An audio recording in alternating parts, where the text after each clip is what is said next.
Hello guys, तो आज हम पढ़ेंगे आई का एक डिसऑर्डर होता है ग्लूकोमा। देखते हैं ग्लूकोमा क्या होता है। Glaucoma is the term used to refer group of ocular condition characterized by. मतलब ग्लूकोमा है ना, जो एक सिंपल नहीं है, अकेला नहीं है, इसके साथ है ना बहुत सारे डिसऑर्डर साथ में होते हैं, मतलब बहुत सारी कंडीशन होती है। इसमें ग्लूकोमा में क्या होता है, इंक्रीज्ड आईओपी, मतलब कि जो आई का जो इंट्रा ओक्यूलर प्रेशर होता है वो बढ़ जाता है। और क्या होता है, जिससे ऑप्टिक नर्व डिस्ट्रोफी, ये दोनों भी इसके साथ में कंडीशंस होती है जो ग्लूकोमा को कोज करती है। Glaucoma is a term use to refer group of ocular condition या डिसऑर्डर। ठीक है, ग्रुप है ये। तो इस ग्रुप में क्या होगा, मतलब ग्लूकोमा क्या होगा, आईओपी बढ़ जाएगा और जो ऑप्टिक नर्व होती है उसकी क्या हो जाएगी, डिस्ट्रोफी हो जाएगी। कोज क्या होता है, मतलब क्यों हो रहा है glaucoma, by a malformation और malfunction of the eye drainage system. यानी कि जो आई का जो ड्रेनेज सिस्टम होता है, जो एक्वस ह्यूमर जो होता है बनता रहता है, वापस एब्जॉर्व होता रहता है। ठीक है, तो उस ड्रेनेज सिस्टम में क्या हो रहा है, माल फॉर्मेशन और माल फंक्शन, या तो वो सही से काम नहीं कर रहा है या फिर उसमें अच्छे से फॉर्मेशन नहीं हो रहा है। ठीक है, अब नॉर्मल आईओपी क्या होता है, नॉर्मल जो इंट्राओक्यूलर प्रेशर होता है वो होता है 16 से 23 mmHg। पर ग्लूकोमा की कंडीशन में क्या होता है, ये 24 mmHg से भी ज़्यादा हो जाता है। ठीक है, अब इसके रिस्क फैक्टर क्या होते हैं, जेनेटिक, ग्लूकोमा जो है जेनेटिक, अगर जेनेटिक कोई हिस्ट्री है, फैमिली कोई हिस्ट्री है जिसमें ग्लूकोमा हो तब भी हो सकता है। एजिंग में है, जो अगर एज है अबव 14 ईयर है तब भी ग्लूकोमा की कंडीशन होती है। आई में कोई ट्रॉमा हो गया, हाइपरटेंशन है, कोई ओक्यूलर सर्जरी हुई है, डायबिटीज मेलाइटिस है, माइग्रेन हेडेक है, और प्रोलॉन्ग्ड यूज ऑफ कोर्टिकोस्टेरॉइड, अगर हम कोर्टिकोस्टेरॉइड का जो है बहुत दिनों से यूज कर रहे हैं तब भी ग्लूकोमा हो सकता है। पैथोफिजियोलॉजी में इसके जो मतलब रीजन होते हैं ना, जो कारण होते हैं, उन्हीं से इनकी पैथोफिजियोलॉजी बनती है। अब इसमें क्या दे रखा है, excess production of humour aqueous humour, यानी कि ग्लूकोमा में क्या है, इंट्राओक्यूलर प्रेशर बढ़ रहा है। अब वो कैसे बनेगा इंट्राओक्यूलर प्रेशर, तो उसमें या तो जो है इसका प्रोडक्शन ज़्यादा हो, ठीक है, या फिर इसका जो है आउटफ्लो कम हो जाए एक्वस ह्यूमर का। तो इन दोनों से मिलाकर क्या होगा, इंक्रीज्ड आईओपी, इनसे क्या हो जाएगा, जो आईओपी है इंट्राओक्यूलर प्रेशर वो बढ़ जाएगा।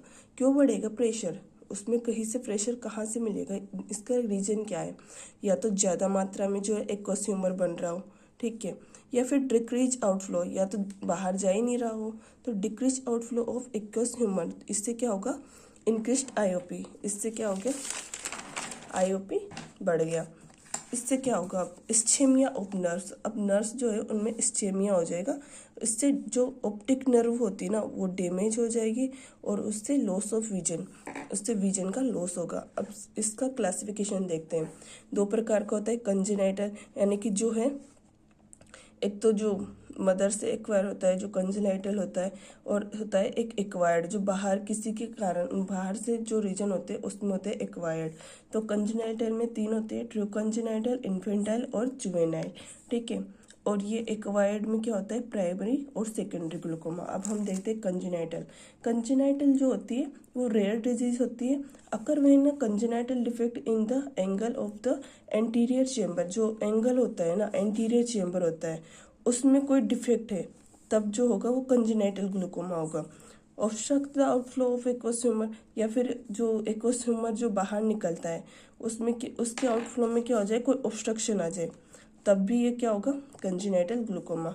If not treat damage optic nerve and blindness, अगर इसको सही टाइम पे ट्रीट नहीं किया हमने तो ये क्या करेगा, डैमेज करेगा ऑप्टिक नर्व को, जिससे क्या होगा, ब्लाइंडनेस। ठीक है, ट्रू कंजेनाइटल, कंजेनाइटल का फर्स्ट जो है वो क्या है, ट्रू कंजेनाइटल।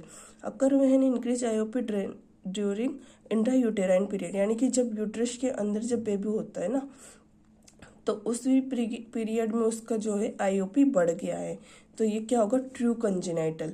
इसमें क्या होगा, 40% केस जो होते हैं वो ऐसे होते हैं जिनमें ट्रू कंजेनाइटल मिलता है। Child is born with ocular enlargement, जो भी चाइल्ड अब बोर्न होगा तो उसका ओक्यूलर जो होगा ना वो एनलार्ज होगा। ठीक है, सेकंड वाला है इन्फेंटाइल।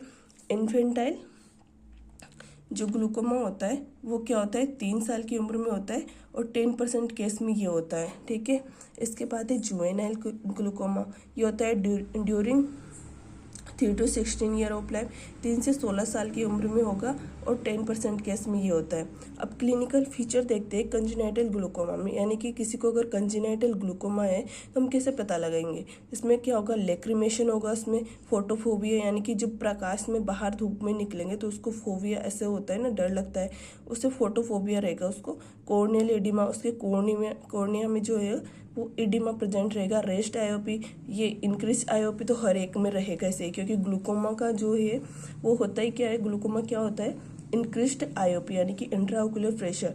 तो अगर कोई कुछ आए भी नहीं तो ये आईओपी तो सब में लिखना ही है।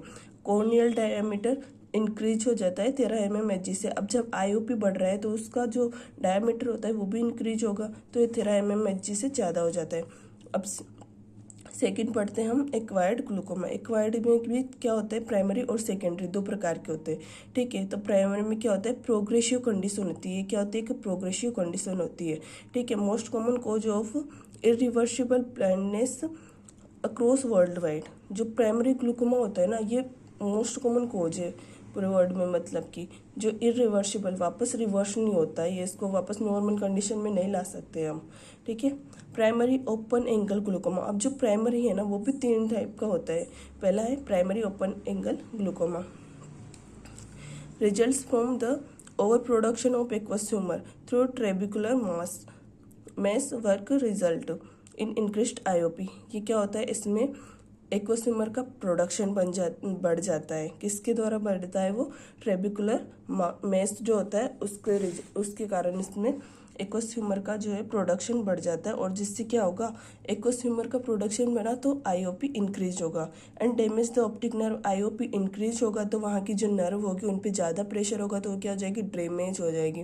रिजल्ट लॉस ऑफ विजन, जिससे क्या होगा, विजन का लॉस होगा। इसके क्लिनिकल मैनिफेस्टेशन देखते हैं अपन, तो इसमें क्या होगा, माइल्ड एक इन द आई, आँखों में दर्द होगा, मतलब कम होगा दर्द, ठीक है, माइल्ड एंड कम होगा। हेडेक होगा, इंक्रीज्ड आईओपी, इसमें भी सेम है। लॉस ऑफ पेरिफेरल विजन होता है, उसका लॉस हो जाएगा। Reduced visual acuity at night में देखने में दिक्कत होगी उसको। कॉर्निया एडिमा, कॉर्निया में क्या हो जाएगा, एडिमा हो जाएगा, क्योंकि प्रेशर बढ़ रहा है उसमें, एक्वस ह्यूमर जो है उसका प्रोडक्शन बढ़ रहा है, तो कॉर्निया में क्या हो जाएगा, एडिमा हो जाएगा। विजुअल फील्ड डेफिसिट, जो देखने का फील्ड है वो क्या हो जाएगा, डेफिसिट हो जाएगा।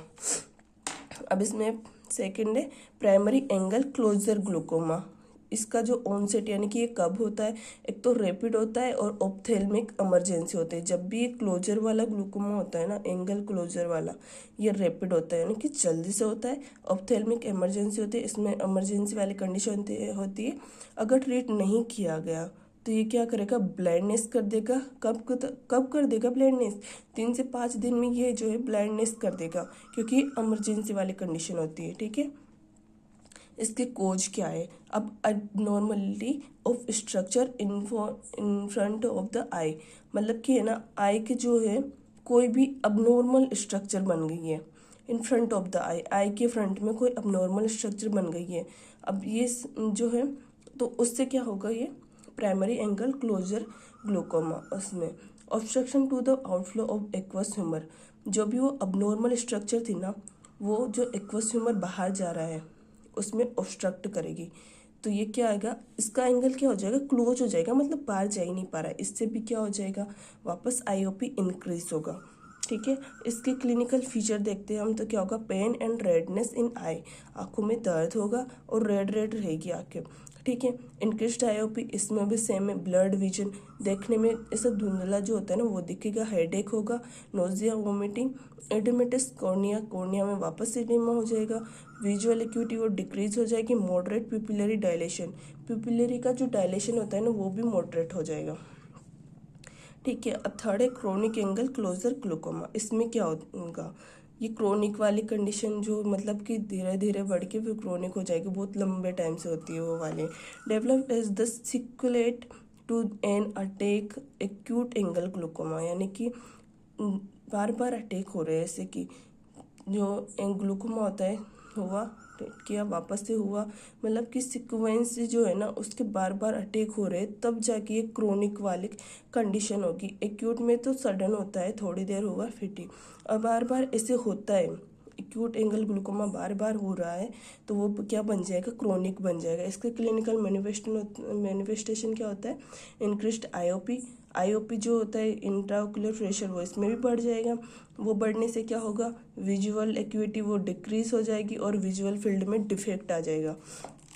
सेकेंडरी ग्लूकोमा जो होता है, सेकेंडरी मतलब कि प्राइमरी तो अपनी बॉडी से रिलेटेड होता है मोस्टली कि हमें कुछ ही होता है, प्राइमरी यानी कि प्राथमिक स्तर पर अपने। अब सेकेंडरी में दूसरी चीज़ों से रिलेटेड होता है। Occur as a result of disease within the eye such as, मतलब कि है ना दूसरी डिजीज से, कोई दूसरी डिजीज है व्यक्ति में, उसका सेकेंडरी ये जो रिजल्ट क्या हो रहा है वो ग्लूकोमा हो रहा है, तो इसको सेकेंडरी बोल रहे हैं हम।